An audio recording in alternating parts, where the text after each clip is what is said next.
Hello everyone, आज है 20 मार्च और आज इस वीडियो में हम बात करने जा रहे हैं इरडा के बारे में। 150 रुपये का शेयर है, ऑलमोस्ट 1% का फॉल है, जबकि बाजार गिरावट वाला नहीं है। और इरडा को लेकर एक बड़ी अपडेट निकल कर आई है। दोबारा से कंपनी पैसा रेस करने जा रही है, बातचीत करेंगे वीडियो में उसके बारे में। लेकिन उससे पहले अगर आपने अभी तक चैनल को सब्सक्राइब नहीं किया है तो प्लीज़ अभी इसे सब्सक्राइब कर लीजिए, क्योंकि आगे भी बहुत सारे वीडियोज़ हैं जो आपको काफ़ी ज़्यादा हेल्प करेंगे। तो देखिए, इरडा का शेयर अभी 150 रुपये का है। पिछले एक महीने में अगर हम देखें तो 13 से 13.5% का फॉल भी है। 180 के करीब था, वहां से गिरकर 140 रुपए से भी नीचे गया। पिछला 2 दिन बहुत अच्छा रहा था बाजार के लिए भी और इस कंपनी के लिए भी, रिकवरी देखने को मिली। लेकिन आज गिरावट है, जबकि बाजार अगर आप देखोगे तो ये हफ्ता अच्छा रहा है। पिछला 2 दिन तो अच्छा ही था, आज का दिन में कोई उतना बुरा नहीं है, तेजी है बाजारों में। लेकिन इरडा में जो 2 दिन की तेजी थी उसके बाद आज गिरावट वाला फेज जो है वो देखने को मिल रहा है। सरकारी कंपनी है ये। पिछले एक साल में अगर आप देखो तो 19% का ही ग्रोथ रह चुका है, जबकि बहुत बड़ी तेजी आई थी। इरडा का शेयर अगर आप देखो तो ऑलमोस्ट डबल से भी ज्यादा पैसा बना दिया था, डबल से भी ज्यादा। 125 रुपए से ये 290, एक्चुअली ये 300 तक गया था इंट्राडे में। वहां से जो गिरावट शुरू हुई लगातार कंटिन्यू है। और देखो, बीच बीच में इसने अटेम्प्ट करे हैं तेजी के, जैसे कि 185 से तेजी दिखाकर 225 से ऊपर गया, वापस गिरकर ये आया 195 पर, वापस तेजी पकड़ी 230 पे गया, वापस गिरा, कोशिश करी, फिर गिरा। तो ये जो 2 दिन की तेजी है उस पर भरोसा करना थोड़ा सा मुश्किल यहाँ पर ज़रूर है। अगेन, कंपनी जो है वो लोन वगैरह देती है उन कंपनियों को जो रिन्यूएबल एनर्जी सेक्टर में काम करती है। कंपनी की अगर आप वेबसाइट पे जाओगे तो जनरली इनका ज़्यादातर जो लोन डिसबर्समेंट है वो आपको देखने को मिलेगा सोलार में। सोलार कंपनियों को ज़्यादा यहाँ पर लोन बांटे जाते हैं। इनका लोन पोर्टफोलियो भी अगर आप देखोगे तो ज़्यादातर अगर आप देखो तो सोलार में तकरीबन 25.80% का लोन डिसबर्समेंट इन्होंने, मतलब इनके कुल पोर्टफोलियो का करा हुआ है। बाद में आता है विंड के पास, यहाँ पर अगर आप देखो तो वो 18% के आसपास है। स्मॉल हाइड्रो भी आपको देखने को मिलेगा, बायोगैस भी देखने को मिलेगा, loan facility to state utilities भी आपको यहाँ पर देखने को मिलेगा, और भी कहते हैं कि शॉर्ट टर्म लोन्स वगैरह देखने को मिल रहे हैं। तो इनिशियली कंपनी जो है वो लोन देने का काम करती है। ठीक है, सरकारी कंपनी है ये, उन कंपनी को लोन देती है जो रिन्यूएबल सेक्टर में काम करते हैं। और अगेन मैं कह दूं, ये जो लोन होते हैं वो कोई सिक्योर लोन नहीं होते हैं, अनसिक्योर लोन भी होते हैं यहाँ पर। तो उसमें कोई भी आपको गलतफहमी नहीं होनी चाहिए। और जो अपडेट निकल कर आई है वो आज की यही है कि इरडा तकरीबन 1245 करोड़ रुपए रेज करने वाली है वाया प्रेफरेंशियल बॉन्ड्स। इसके अलावा कंपनी को टैक्स रिफंड भी मिल सकता है, मिलने वाला है यहाँ पर। तो अगर आप यहाँ पर देखोगे तो कंपनी ने अनाउंस करा है 20 तारीख को ही, 20 March, after the company launch is first issue of perpetual bonds. यहाँ पर अगर देखा जाए तो एडा, जो कि भैया कंपनी गवर्नमेंट कंपनी है, तकरीबन 1247 करोड़ रुपए रेज करने वाले हैं बॉन्ड के जरिए। और जो कूपन मतलब यहाँ पर होगा वो 8.40% का मतलब इंटरेस्ट पेमेंट यहाँ पर करेगी ये कंपनी। तो यहाँ पर अगर देखोगे तो पीएसयू बैंक है, कोई उसमें शक नहीं है, सरकारी कंपनी है ये। और एडिशनली अगर आप देखोगे तो उन्होंने ये भी कहा है कि it has received refund of 24.48 crore from the income tax department towards partial relief granted by Commission of Income Tax Assessment 2011-12।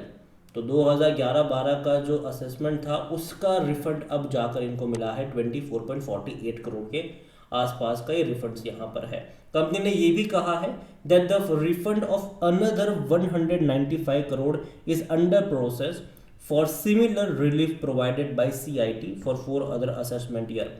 तो 20 मतलब ऑलमोस्ट 25 करोड़ का रिफंड तो इनको मिल ही चुका है, लेकिन इसके अलावा 195 करोड़ का और रिफंड अंडर प्रोसेस में है यहाँ पर।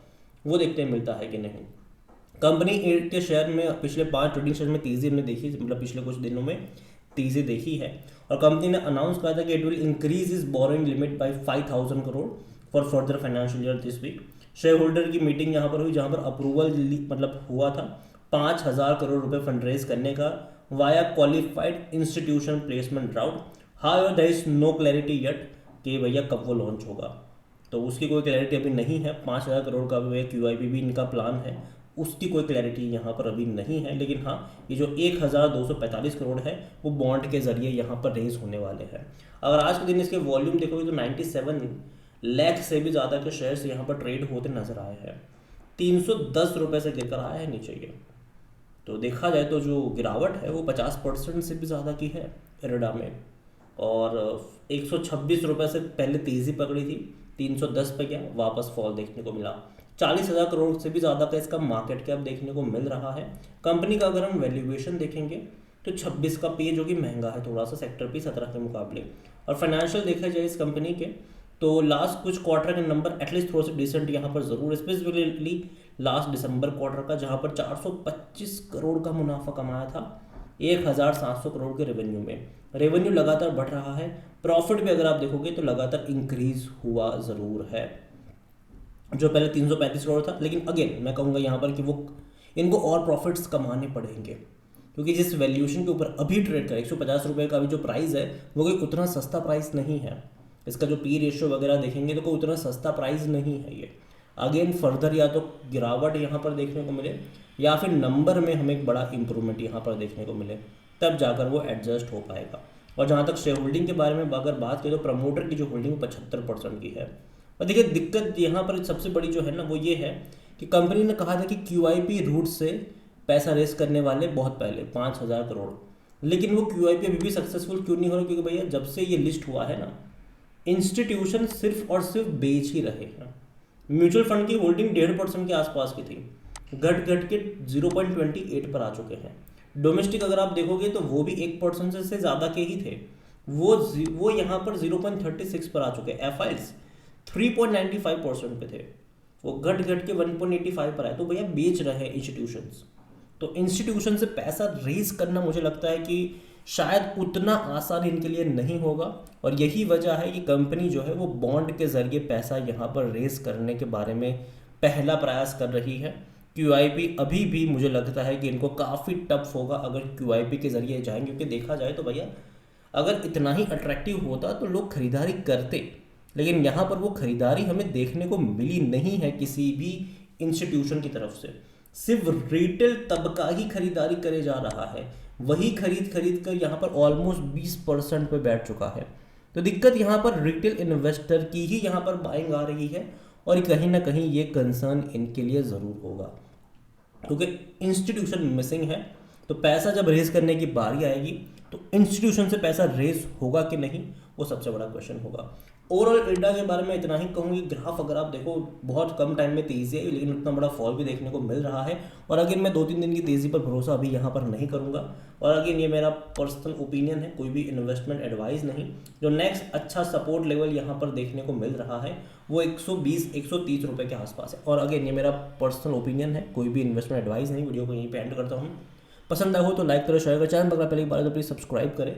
और इरडा के बारे में आप क्या सोचते हैं वो भी आप मुझे कमेंट में लिख के बता सकते हैं। Thank you.